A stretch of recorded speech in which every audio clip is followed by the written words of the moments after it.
Hello everyone, Jerryactric here. I've given Gary the night off, and unfortunately we're not going to be playing video games for this video. Don't worry, it'll come back tomorrow. But with the way things are going right now, I decided that maybe we need to have a little talk, you and who is ever watching this. Or maybe you just clicked on the title because you wondered, it sucks to be Superman. What does that mean? And, well, it's just about this. In the past few days, some things have been going on in my little corner of the world. I had a reaction on Friday when the executive order banning certain people from coming into this country and detaining and stopping a refugee program. Now, I had a very strong reaction on Friday, but I decided to wait because something about me is that I always want to try to get all sides of it. What are the pros? What are the cons? Don't try to make a gut reaction to something. Just, figure out what's going on, let it swirl around a little bit, and then make a decision.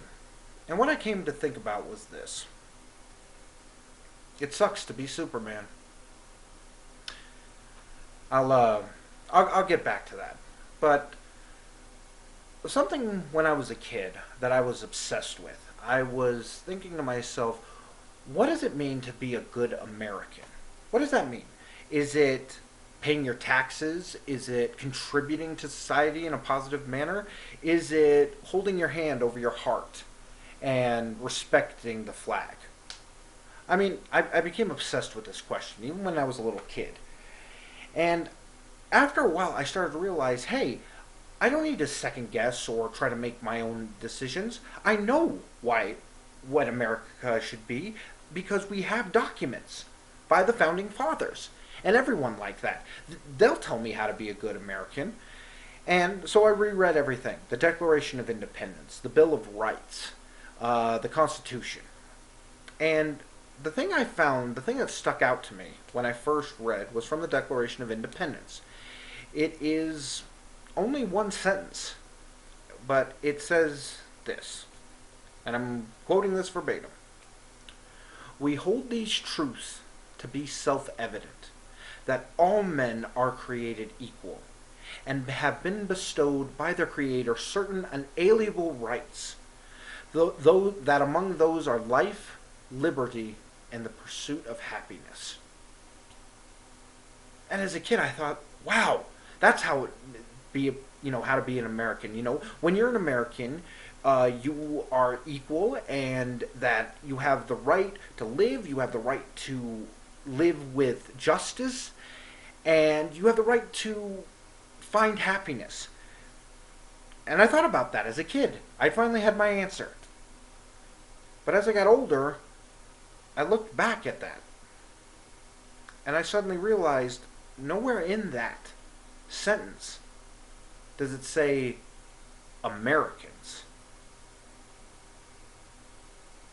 The founding fathers weren't talking about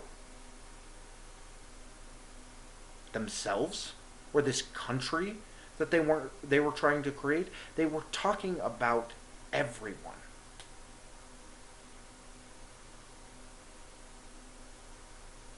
You see, back before there even was an America, before there even was a country, the British Empire was going to impose a new tax. Now, they didn't do this deliberately. They had just fought a very costly war with France, and they needed money.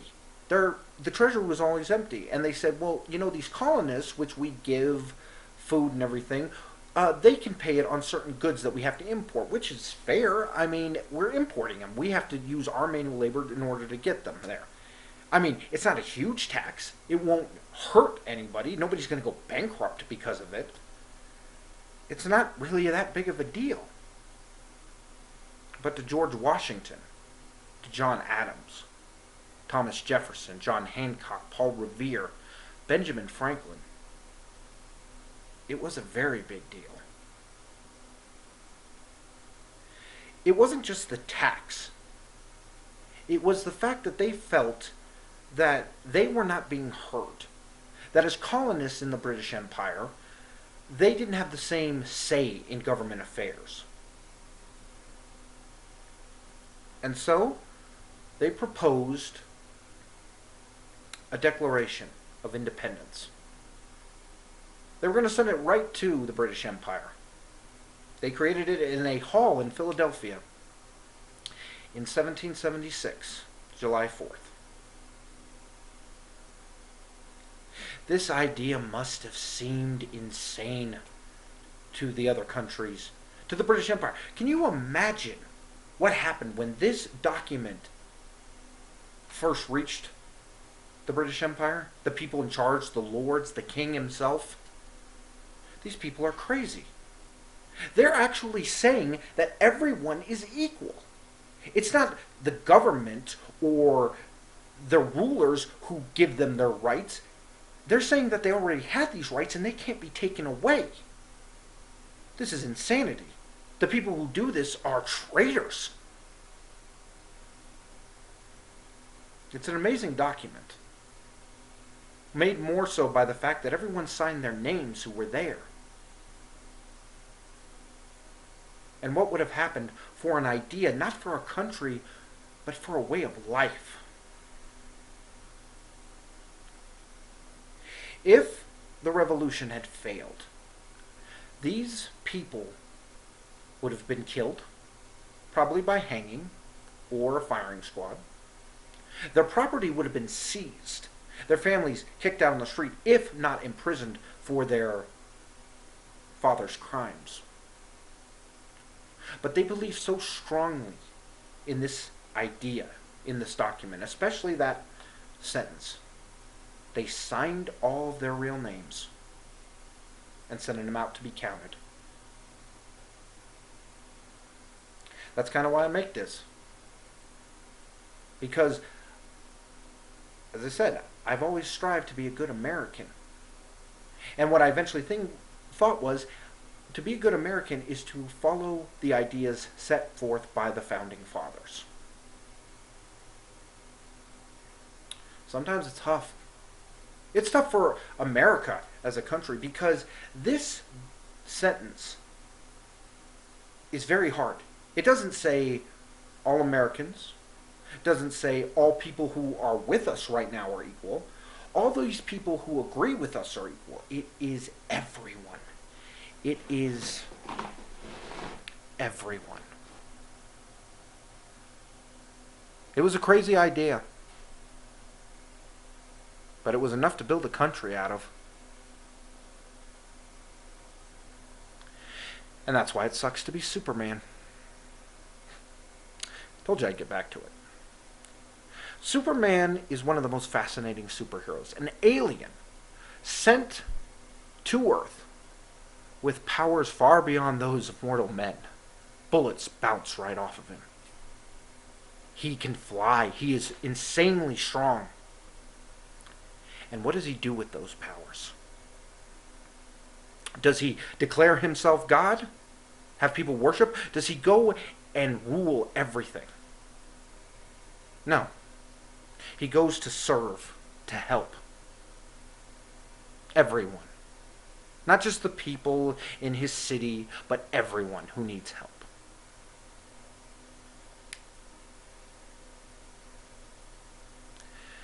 The idea behind this ban, in my opinion, which is just as equal as yours if you disagree with me, is that it is un-American.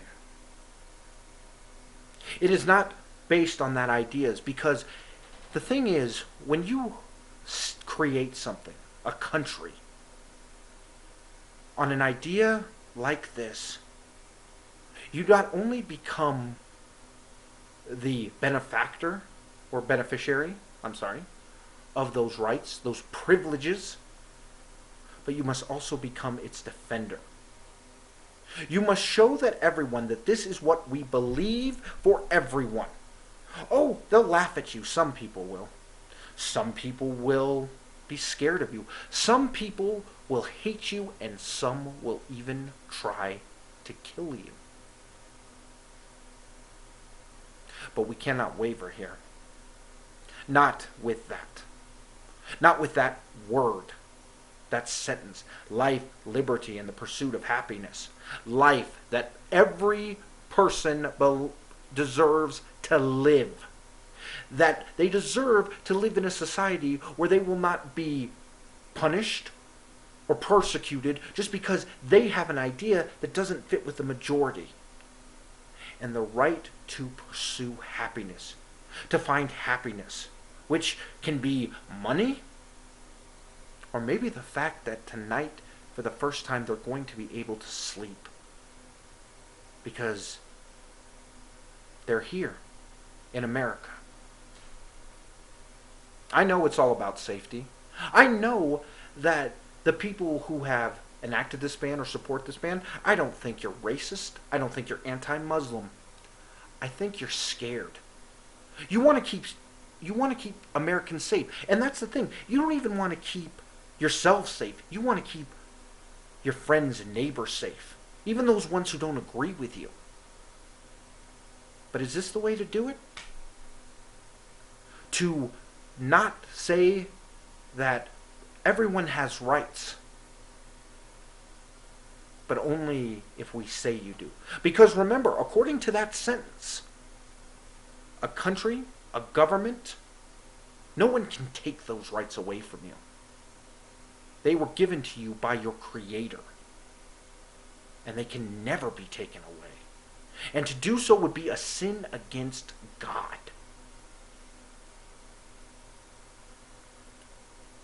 The best defense of America has always been how we conducted ourselves.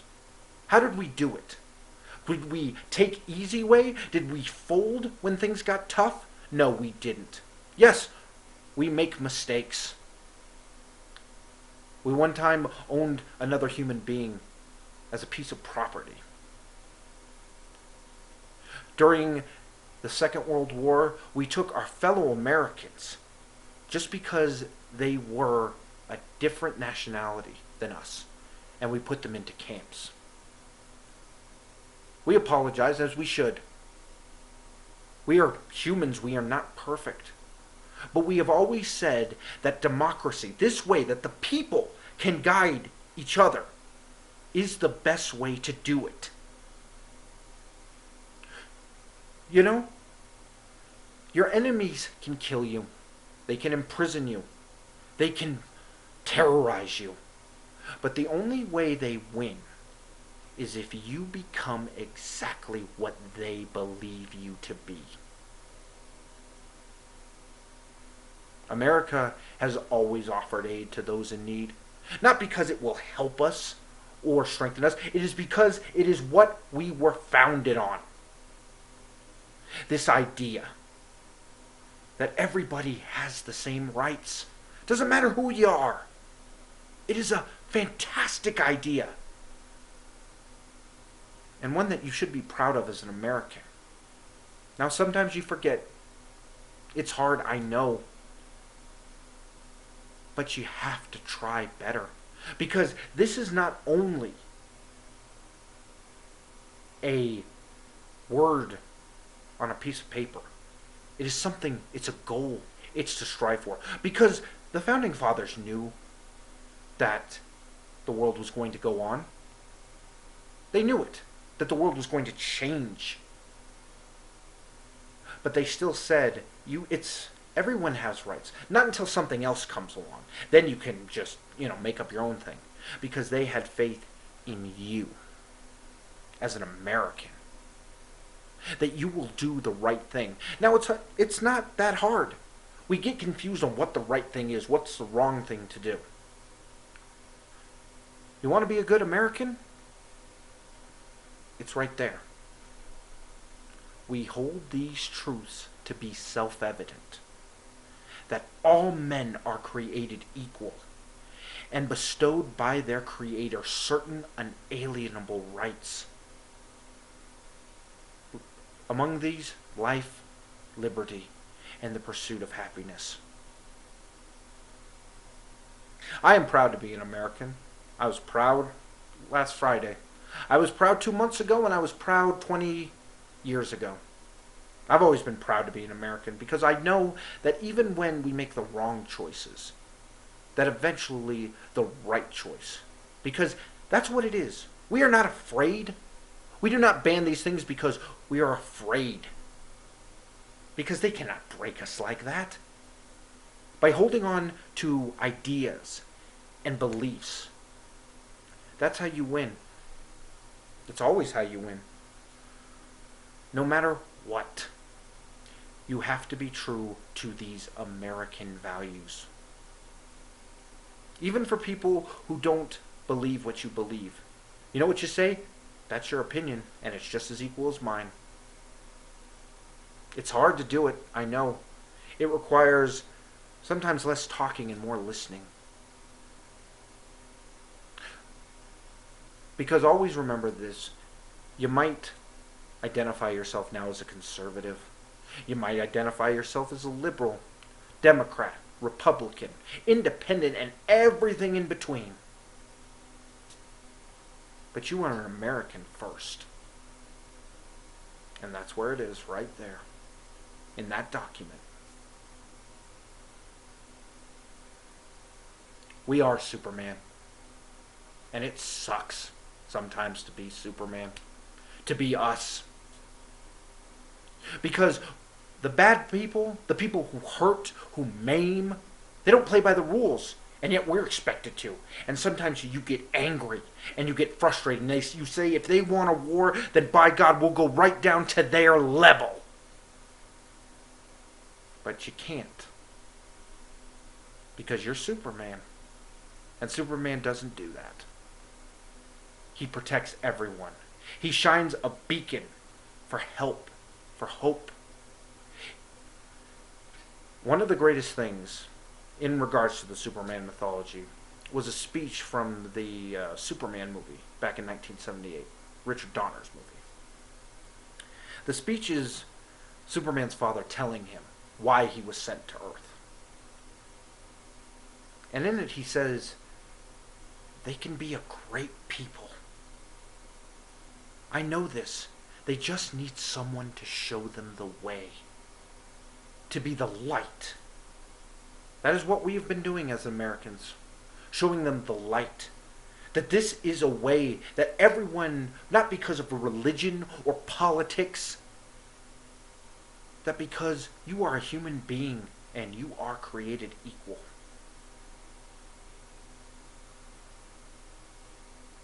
Yes, there are terrorists in the world.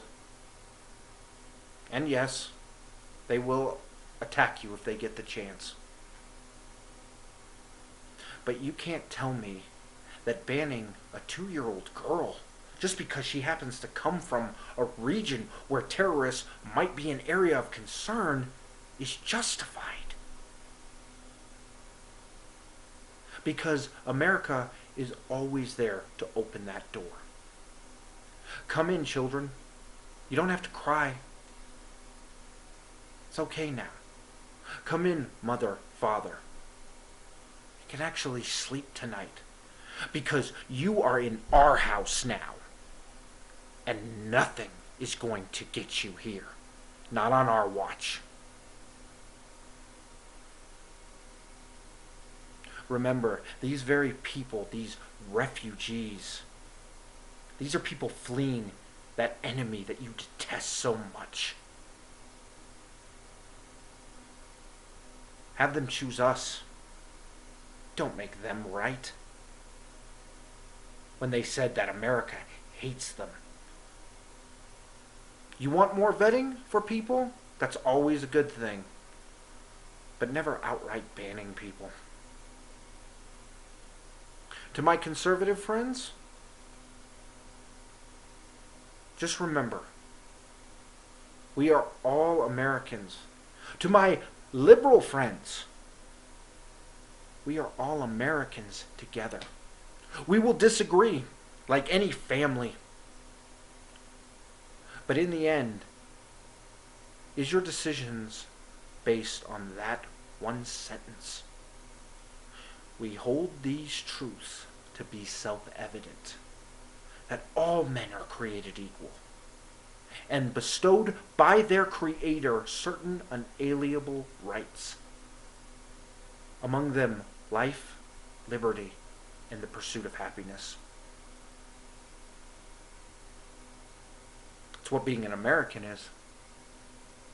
is living by those ideals, protecting those ideals, and defending those ideals. And it's also about living them. Being an American comes with many rights and privileges. It also comes with responsibility. For a strong leader, a strong nation, must not react out of fear. They must react justly. Not because it serves their interests, but because it serves the interests of those who are persecuted, those who are terrified, those people who are scared. That's what being an American is. That's just my opinion. So this is Jerryactric, reminding you to keep it retro and remember what we were founded on.